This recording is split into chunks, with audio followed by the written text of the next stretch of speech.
ನನ್ ತಿಳ್ದಂಗೆ 10 ಜನ ಕೂಡ ಡಿ ಕೆ ಶಿವಕುಮಾರ್ ಪರವಾಗಿ ನಿಂತ್ಕೊಳ್ಳಲ್ಲ. 10 ಜನನೇ ಇಲ್ಲದಂತ ವ್ಯಕ್ತಿ ನನ್ಗೆ ಆ ಮುಖದಲ್ಲಿ ಏನೋ ಒಂಥರ ದಗದಗ ಅಂತ ಉರಿತದೆ. ಡಿ ಕೆ ಶಿವಕುಮಾರ್ ಮುಖದಲ್ಲಿ ದಗದಗ ಅಂತ ಉರಿತದೆ.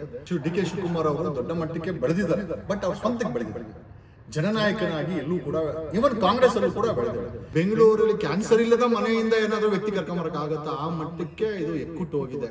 ಬೆಂಗಳೂರಿನ 1250 ಕೆರೆಗಳು ಮಾಯ ಆಗಿದೆ. ಮಾಯ ಆಗಿಲ್ಲ, ಕದ್ದು ಮಾರ್ಕೊಂಡಿದ್ದಾರೆ. ಸರ್ ನಮಸ್ತೆ. ನಮಸ್ತೆ sir. D K Shivakumar CM ಆಗಬೇಕು ಅಂತ ಇದ್ದಾರೆ. ಈಗ ಡಿ ಕೆ ಶಿವಕುಮಾರ್ ಸಿಎಂ ಆದ್ರೆ ಸಿದ್ದರಾಮಯ್ಯಕ್ಕಿಂತ ಹೇಗೆ ಕೆಲಸ ಮಾಡ್ಬೋದು ಅಥವಾ ಯಾವ ತರ ಆಗತ್ತೆ ಅಂತ? ಸರ್ ನನ್ ತಿಳಿದ ಮಟ್ಟಿಗೆ sir D K Shivakumar CM ಆಗೋದು 100% ನನಗಂತೂ ಡೌಟು. ಮತ್ತೆ ಆಯಿತು ಅಂತಂದರೆ ಅದು ಅವ್ರ ಅದೃಷ್ಟ. ಓಕೆ, ನನಗೆ ಆ ಮುಖದಲ್ಲಿ ಏನೋ ಒಂಥರ ದಗದಗ ಅಂತ ಉರಿತದೆ. ಡಿ ಕೆ ಶಿವಕುಮಾರ್ ಮುಖದಲ್ಲಿ ದಗದಗ ಅಂತ ಉರಿತದೆ. ನನ್ನ ಮನೆ ಈ ನಡೆ ಒಂದು 15 ದಿವಸದಲ್ಲಿ ನೋಡ್ತಾ ಇರೋದು ಆ ಮುಖದಲ್ಲಿ CM ಆಗ್ತಾರಂಥ ಕಾನ್ಫಿಡೆನ್ಸ್ ಅವ್ರಿಗೆ ಇಲ್ಲ. ಇನ್ನು ರಾಜ್ಯಕ್ಕೆ ಎಲ್ಲ ಆಗ್ತಾರೆ ಸರ್. ನಾವು ಸ್ವತಃ ಬೆಳೆಯೋದು ಬೇರೆ, ಒಂದು ಸಾಮಾಜಿಕವಾಗಿ ಜನನಾಯಕ ಆಗೋದು ಬೇರೆ. ಸಿದ್ದರಾಮಯ್ಯ ಒಬ್ಬ ಜನನಾಯಕನಾಗಿ ಒಂದು ಕಾಡಿನಿಂದ ಒಬ್ಬ CM ಆಗಿದ್ದಾರೆ. ಡೆಫಿನೆಟ್ಲಿ ಇವರು ಡಿ ಕೆ ಶಿವಕುಮಾರ್ ಅವರು ದೊಡ್ಡ ಮಟ್ಟಕ್ಕೆ ಬೆಳೆದಿದ್ದಾರೆ, ಬಟ್ ಅವ್ರ ಸ್ವಂತಕ್ಕೆ ಬೆಳೆದಿದ್ದಾರೆ. ಜನನಾಯಕನಾಗಿ ಎಲ್ಲೂ ಕೂಡ ಇವನ್ ಕಾಂಗ್ರೆಸ್ ಅಲ್ಲೂ ಕೂಡ ಬೆಳೆದಿಲ್ಲ. ಈಗ ಡಿ ಕೆ ಶಿವಕುಮಾರ್ ಎದ್ದು ನಿಂತ್ಕೊಂಡು ಮತ್ತೆ ಸಿದ್ದರಾಮಯ್ಯ ಎದ್ದು ನಿಂತ್ಕೊಂಡು ಡಿ ಕೆ ಶಿವಕುಮಾರ್ ಪರವಾಗಿ 136 ಇದೆ. ಡಿ ಕೆ ಶಿವಕುಮಾರ್ ಬಗ್ಗೆ ಎಷ್ಟು ಜನ MLA ಇದ್ದಾರಪ್ಪ, ನಮ್ಮ ಸಿದ್ದರಾಮಯ್ಯನ ಬಗ್ಗೆ ಎಷ್ಟು ಜನ ಇದ್ದಾರಂತೆ. ಅವ್ರು ಕಾಂಗ್ರೆಸ್ ಪಕ್ಷ KPCC ಆಫೀಸಲ್ಲಿ ಎದ್ದು ನಿಲ್ಸಿದ್ರೆ ನನ್ ತಿಳ್ದಂಗೆ 10 ಜನ ಕೂಡ ಡಿ ಕೆ ಶಿವಕುಮಾರ್ ಪರವಾಗಿ ಎದ್ದು ನಿಂತ್ಕೊಳ್ಳಲ್ಲ. 10 ಜನನೇ ಇಲ್ಲದಂಥ ವ್ಯಕ್ತಿ CM ಹೇಗಾಗ್ತಾರೆ ಅನ್ನೋದೇ ನಮಗೊಂದು ದೊಡ್ಡ ಕಾಡ್ತಿರೋಂಥ ಪ್ರಶ್ನೆ. ಜೊತೆಯಲ್ಲಿ ಸರ್ ಕಳೆದ 3 ವರ್ಷದಿಂದ ಬೆಂಗಳೂರು ಇನ್ಚಾರ್ಜು ಸರ್ ಏನು ಅಭಿವೃದ್ಧಿ ಮಾಡಿದ್ದಾರೆ?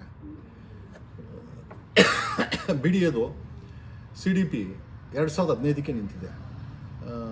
BDAದು CDP ಏನೋ ರಿವೈಸೇ ಮಾಡಿಲ್ಲ. ಮಾಸ್ಟರ್ ಪ್ಲ್ಯಾನನ್ನು ಇದುವರೆಗೂ ರಿವೈಸೇ ಮಾಡಿಲ್ಲ.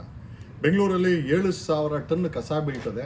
ಇವ್ರುಗಳು ಬಂದಾಗ ಹೇಳಿದ್ದು BJPಯವರು ಸ್ಕ್ಯಾಮ್ ಮಾಡ್ತಾ ಇದ್ದಾರೆ, ನಾವುಗಳು ಬದಲಾವಣೆ ಮಾಡ್ತೀವಿ, ಒಂದು ದೊಡ್ಡ ಮಟ್ಟಕ್ಕೆ ಬದಲಾವಣೆ ಮಾಡ್ತೀವಿ ಸಿವಿಕ್ ಕಮ್ಯುನಿಟೀಸ್ ಅಂತಂದ್ರು. 7,000 ಟನ್ನು BJP ಇರಬೇಕಾದ್ರು ತೊಗೊಂಡೋಗಿ ಬಿಸಾಕೋರು. ಇವಾಗೂ ಕೂಡ ಕಸವನ್ನು ತೊಗೊಂಡು ಬಿಸಾಕ್ತಾರೆ, ರೀಸೈಕಲ್ ಮಾಡಲ್ಲ. ಒಂದು ಸಣ್ಣ ಸ್ವೀಡನ್ ದೇಶ ಕಳೆದ 20 ವರ್ಷದಿಂದ ತನ್ನ ಕಸದಿಂದ ಬಸ್ಸುಗಳನ್ನ ಓಡಿಸ್ತಾರೆ. ಆ ಸ್ವೀಡನ್ ದೇಶ ಲೈಟ್ ಉತ್ಪತ್ತಿ ಮಾಡ್ಕೊಳ್ತಾರೆ, ಜನರಿಗೆ ಗಿಫ್ಟ್ಗಳನ್ನ ಕೊಡ್ತಾರೆ ಕಸ ಕೊಟ್ಟರೆ. ಇಲ್ಲಿ ಕಸ ಎಲ್ಲಂದರೆ ಅಲ್ಲಿ ಬಿದ್ದಿರ್ತದೆ. ಅದೊಂದಾಯಿತು. ಬೆಂಗಳೂರಲ್ಲಿ ಇನ್ಫ್ರಾಸ್ಟ್ರಕ್ಚರ್ ಆಡಿಟ್ ಆಗಿಲ್ಲ ಸರ್. ಇನ್ಫ್ರಾಸ್ಟ್ರಕ್ಚರ್ ಆಡಿಟ್ ಆಗಿಲ್ಲ. ಇನ್ಫ್ರಾಸ್ಟ್ರಕ್ಚರ್ ಏನು ಅಂತಂದರೆ ಎಷ್ಟು ಜನ ಇರಬೇಕಿಲ್ಲಿ, ಎಷ್ಟು ಜನಕ್ಕೆ ಬ್ರಿಡ್ಜ್ಗಳಿದೆ, ಎಷ್ಟು ಜನಕ್ಕೆ ಬೇಕಾದಂಥ ಬ್ರಿಡ್ಜು, ನೀರು ಸೌಕರ್ಯ, ಕರೆಂಟು, ಸ್ಯಾನಿಟ್ರಿ, ಬೇಕಾದಂಥ ಗಾಳಿ, ಕೆರೆಗಳು, ನೀರಿನ ಅಂಶ. ನೋಡಿ, ಬೆಂಗಳೂರಲ್ಲಿ 1450 ಕೆರೆಗಳಿತ್ತು.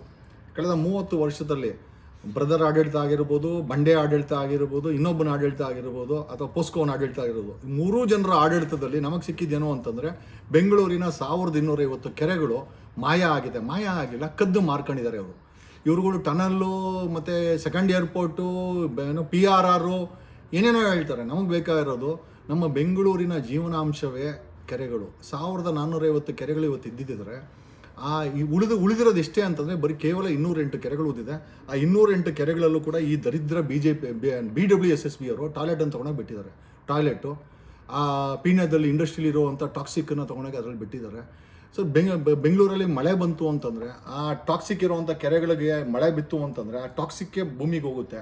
ಆ ಟಾಕ್ಸಿಕ್ಕೆ ನಾವು ಕುಡಿಯೋದ್ರಿಂದ ಬೆಂಗಳೂರಿನಲ್ಲಿ ಅತಿ ಹೆಚ್ಚು ಕ್ಯಾನ್ಸರ್ ಪೇಷಂಟ್ಗಳು ಉತ್ಪತ್ತಿ ಆಗ್ತಾ ಇದ್ದಾರೆ.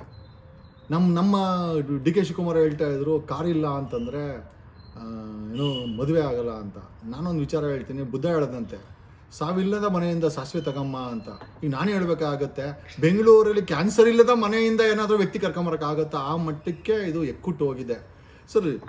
ನೀವು ಯಾರಿಗೋಸ್ಕರನೋ ಕಾರ್ ತರೋದಲ್ಲ, ಯಾರಿಗೋಸ್ಕರನೋ ಫ್ಲ್ಯಾಟ್ ಕಟ್ಟೋದಲ್ಲ, ಯಾರೋ ಖರೀದಿ ಮಾಡ್ತಾರಂತ. ಇರೋ ಜನರಿಗೆ ನೆಮ್ಮದಿ ಕೊಡಬೇಕಾ? ಅದು ಒಬ್ಬ ಇನ್ಚಾರ್ಜ್ ಮಿನಿಸ್ಟ್ರನ ಕೆಲಸ ಸರ್. ಮಳೆ ಬಂತು ಅಂತಂದರೆ ರೋಡ್ಗಳೆಲ್ಲ ಕೆರೆ ಆಗುತ್ತೆ. 1 ಅವರ್ಗೆ ಕೇವಲ 4 ರಿಂದ 5 ಕಿಲೋಮೀಟರ್ ಮಾತ್ರ ಬೆಂಗಳೂರು ಸಿಟಿನಲ್ಲಿ ಟ್ರಾವೆಲ್ ಮಾಡ್ಬೋದು. ಅಷ್ಟು ಕಂಜೆಷನ್ ಟ್ರಾಫಿಕ್ ಇದೆ. ನಮ್ಗೆ ಇದಕ್ಕೆ ಸೊಲ್ಯೂಷನ್ ಇಲ್ಲ. ಬೆಂಗಳೂರಿಗೆ ಒಬ್ಬ ಜಾಯಿಂಟ್ ಕಮಿಷನರ್ ಇದ್ದಾನೆ, ಟ್ರಾಫಿಕ್ ಜಾಯಿಂಟ್ ಕಮಿಷನರು. ರೆಕಮೆಂಡ್ ಮಾಡ್ಬೋದು, ಒಂದು ಲೆಟರ್ ಬರಿಬೋದು ಸರ್ಕಾರಕ್ಕೆ, ರಿಜಿಸ್ಟ್ರೇಷನ್ ಸ್ಟಾಪ್ ಮಾಡಿ ಅಂತ. ಟ್ರಾನ್ಸ್ಪೋರ್ಟ್ ಕಮಿಷನರ್ ಸರ್ಕಾರಕ್ಕೆ ಲೆಟರ್ ಬರಿಬೋದು, ರಿಜಿಸ್ಟ್ರೇಷನ್ ಸ್ಟಾಪ್ ಮಾಡಿ ಅಂತ. ಯಾವನೂ ಬರೆಯಲ್ಲ. ಏನಕ್ಕೆ ಅಂತಂದರೆ ಸರ್ಕಾರಕ್ಕೆ ರಿಜಿಸ್ಟ್ರೇಷನ್ ಮಾಡೋದ್ರಿಂದ ಆಮದಾನಿ ಬರ್ತದೆ.